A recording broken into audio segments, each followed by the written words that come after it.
Superheroes aren't perfect. Most, whether human or not, retain quite a strong sense of humanity, ultimately making them infallible when it comes to making decisions. Nobody's perfect. So today we're taking a look at some of the not so good, flat out, dumb decisions that superheroes have made over the years. So let's jump right in.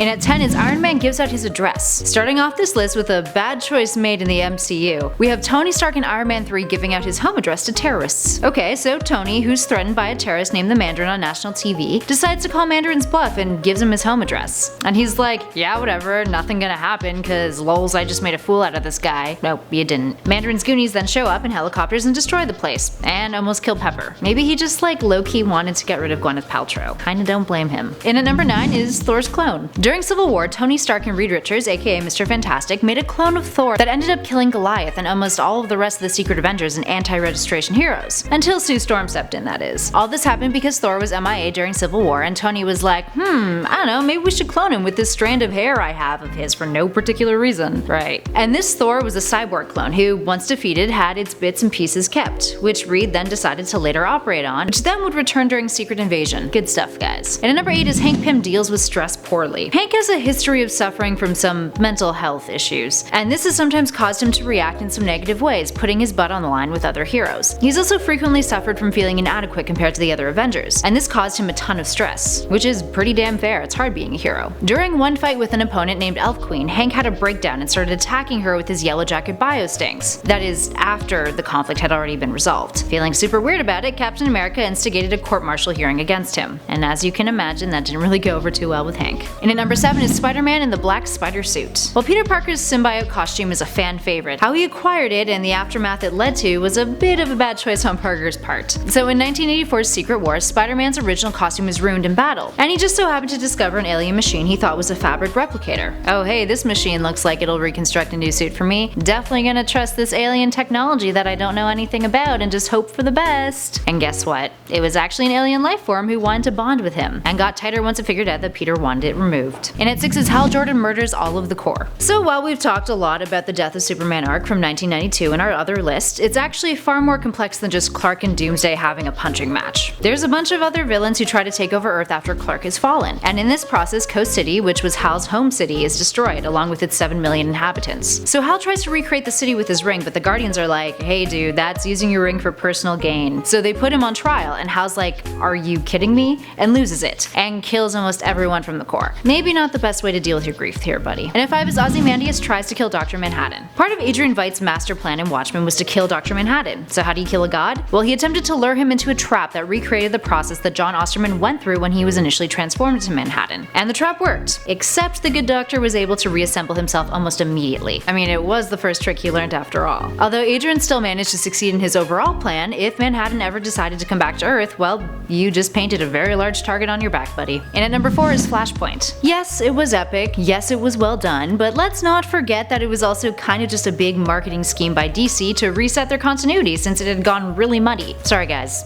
It's true. So due to Barry Allen traveling back in time to stop the Reverse Flash from killing his mother, Barry created the Flashpoint timeline, accidentally. He had pulled the entire Speed Force into himself to stop the Reverse Flash, which shattered the history of his allies. Barry then has to restore the timeline, which inevitably reset all of the DC universe in the process, and gave us the new 52. Fun stuff. Thanks, Barry Allen. And at number 3 is Cyclops during Schism. At the start of Schism, Cyclops and Wolverine are finally friends. When Kid Omega launches a psychic terrorist attack, Sentinels are deployed across the globe, and Scott, being in charge of the X-Men at this point, sends out the X-Men to take on the threat. An attempt of a show of force in the aftermath, Scott sends a team of mutants to a local mutant museum, where they are attacked by the new Hellfire Club. One of the young mutants asks Wolverine if she should kill the Hellfire Club to help, and obviously Wolverine says no, but Cyclops is like, you gotta do what you feel you have to. So of course she kills them. This then prompts the Hellfire Club to send out Sentinels to Utopia, which is the mutant haven that Scott has established, and Scott has to use a bunch of teenage mutants to fight them off, which doesn't really work too well, and then he and Wolverine just end up fighting the Sentinel and fighting each other, and it destroys Utopia, and then creates a huge schism between the mutants, some leaving Utopia to join sides with Wolverine. Oh, Scott. Always doing stupid shit. And at number 2 is creating Ultron. Oh, Hank Pym, I feel terrible for you. Such a rough life you've had. So Hank really wanted to create a living robot, like really badly. And in the process, he created Ultron. And Ultron quickly surpassed Hank intellectually, rebelled against him, and then became homicidal and attacked the Avengers. But that's not the end of it. Ultron had Hank's memory wiped. And that brought on Hank's second nervous breakdown in the history of Hank's nervous breakdowns, considering he had created one of the Avengers' most deadliest enemies. Poor dude.